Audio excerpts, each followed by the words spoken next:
Les anges. Eh, c'était moi. Coucou les anges. Alors nous revoici dans une nouvelle vidéo. Et comme vous le voyez, on est dehors.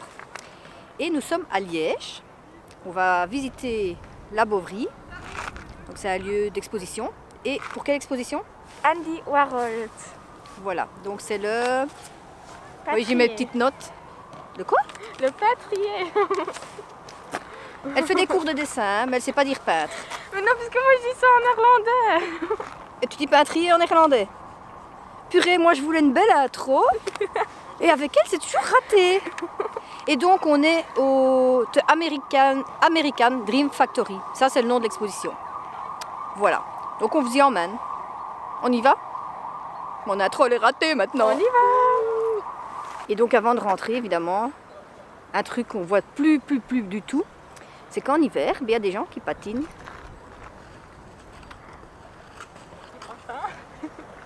Qui patinent sur la glace, enfin sur un lac gelé. C'est trop cool. Et alors pour revenir, je suis un petit peu au calme, pour revenir sur Andy Warhol. Andy Warhol est un peintre américain. Et il a fait plein de choses comme l'art contemporain, l'art naïf. Je vais peut-être enlever mon masque. Donc je disais, Andy Warhol est un peintre américain qui a fait aussi de l'art contemporain, de l'art naïf. Il a fait plein de choses, mais le plus, avec le thème le plus on le connaît, j'ai froid, désolé, c'est le pop art. Donc si vous avez déjà vu les portraits de Marilyn Monroe, d'Elvis ou les peintures Campbell, c'est lui. Allez, on vous y emmène. Et donc, là, c'est la Bovry. Par contre, ce coin, je ne connaissais pas. On a toujours été de l'autre côté aux Médiacités. Mais ici, ce petit parc, c'est un parc ou un domaine, je connaissais vraiment pas quoi. Et il est entre le Médiacité et la gare de Guillemins. Et il est en bord de Meuse.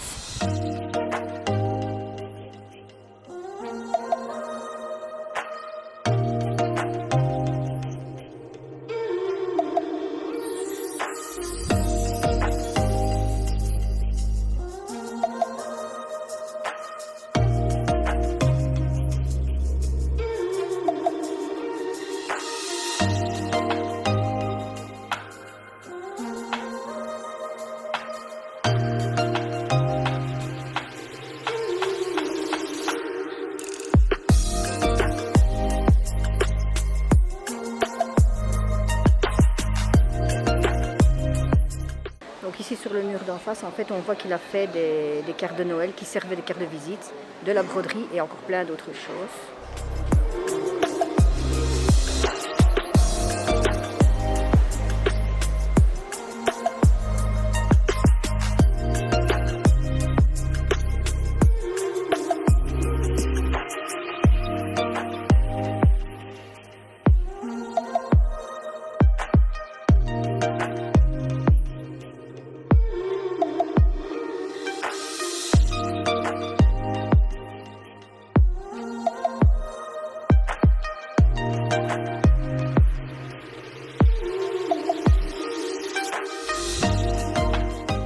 Toute la partie qui est ici, c'est les années 1950 à 55, allez, 1950 à 60. Quoi. Et donc voilà les œuvres qu'ils faisaient à cette époque-là.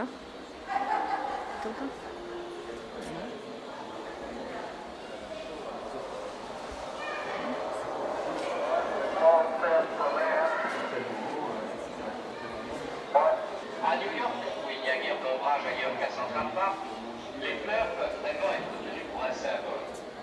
Pour les flower people, les grands problèmes sont théoriques.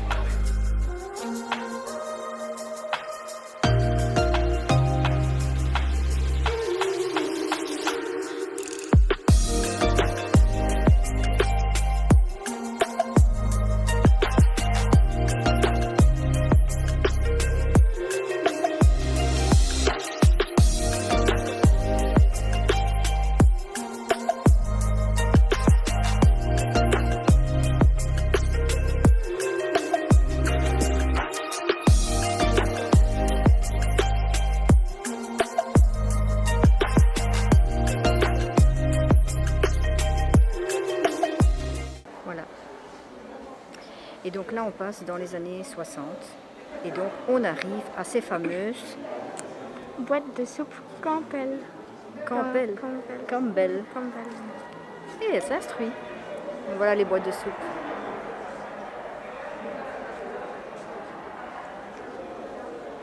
Et qu'est-ce que tu as appris d'autre jusqu'à maintenant? Qu'après, il a fait des vêtements où il a imprimé ça dessus. Enfin, pas imprimé, mais qu'il a fait lui. Pour montrer qu'en Amérique, on fait tout en quantité.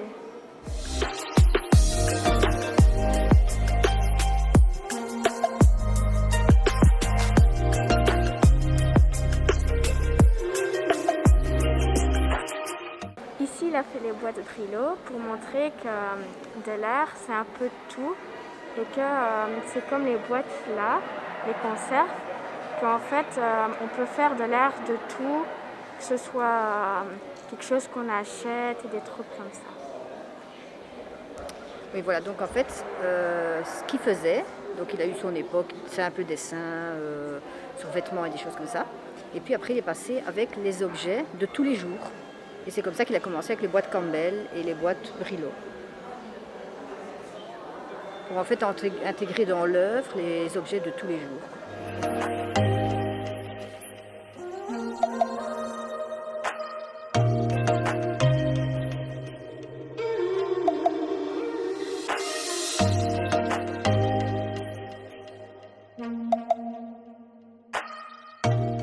Et voilà, là on rentre dans le monde vraiment des sérigraphies, vous voyez. Vraiment son univers de coloré. En fait, ça c'est tout son univers de tout ce qui est coloré et tout ce qui est sérigraphie sur toile et répétitif.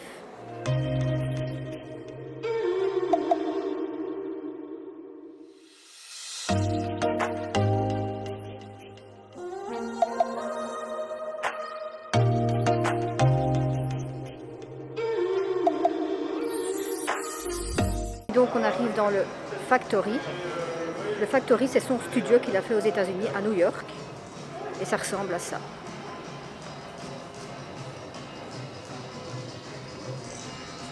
En 1966, en fait, il dit vouloir arrêter la peinture pour faire des films et se consacrer au cinéma. Donc apparemment, il en a fait quelques-uns. Est-ce que ça a marché ou pas? Je ne sais pas.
Alors ici on arrive, une œuvre protocolaire. Et alors donc on arrive ici, et Mélissa elle me dit, qu'est-ce que tu me disais? Ils volent. On dirait qu'ils volent. Mais il y a au-dessus, vous ne voyez pas, il y a un filet. Et c'est marrant, ils vont descendre. Il y a un filet, il y a des ventilateurs, et à chaque seconde, en fait, ça donne du vent. Et du coup, ils sont en apesanteur, quoi. Et regardez celui-là.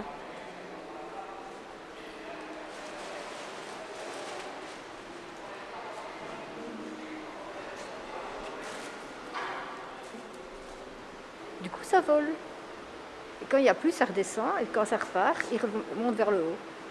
Regardez, on sent même le vent dans mes cheveux.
même la musique. Et donc dans les années 70, donc comme je vous disais à l'intérieur, il y avait de la musique. Donc dans les années 70, son studio Factory est devenu de office, est devenu un peu plus jet set, donc beaucoup plus huppé. Et du coup même son comportement artistique a changé. Et là on arrive dans la période où il est parti au Japon ou en Chine, je ne sais plus. Voilà, avec le président Mao. Et là, il a créé du papier peint avec Mao dessus. Et l'année où je suis née, en 1974.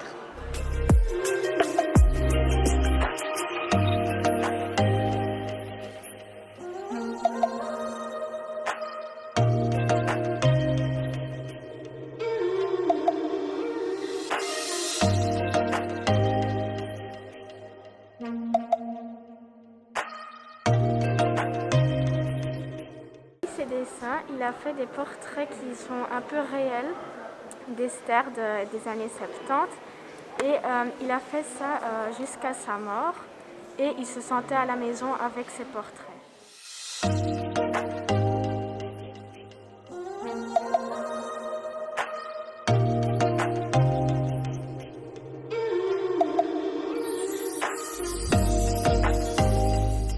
Et ici en fait il a fait de la peinture, donc il a pris des papiers journaux et dessus il a refait une peinture à lui.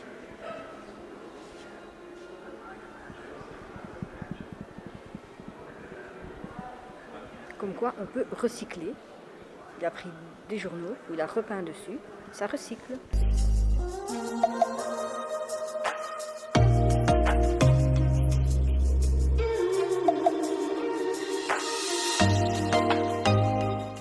Alors ici, il dit qu'à l'avenir, chacun aura son quart d'heure de célébrité mondiale. C'est quoi pour nous là? C'est où notre quart d'heure?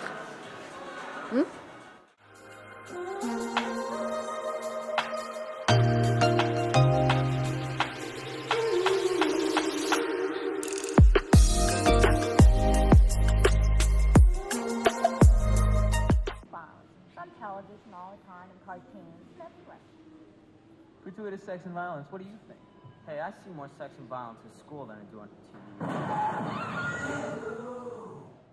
Et ensuite, on arrive dans les années 80, l'année où il est décédé, 1987. Et là, c'était plus les pochettes de disques.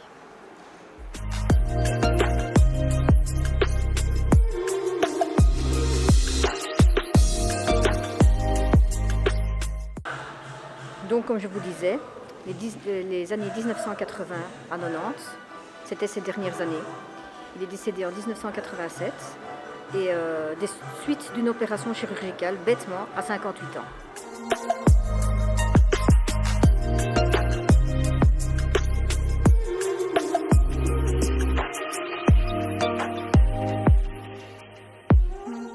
Ici, on peut le voir avec Paul Delvaux, un autre artiste. Il disait, l'art c'est déjà de la publicité, la Joconde aurait pu servir de support à une marque de chocolat, à Coca-Cola ou à tout autre. Et là on peut voir les publicités comme Perrier, Chanel.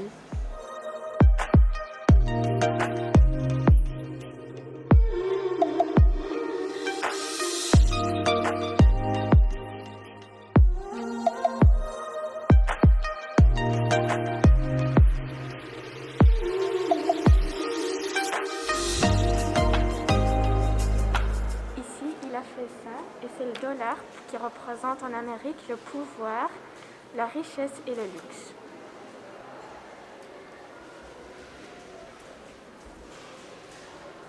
Et ici on peut voir une œuvre qui a été faite par Keith Haring et par Andy Warhol, qui est celle-ci.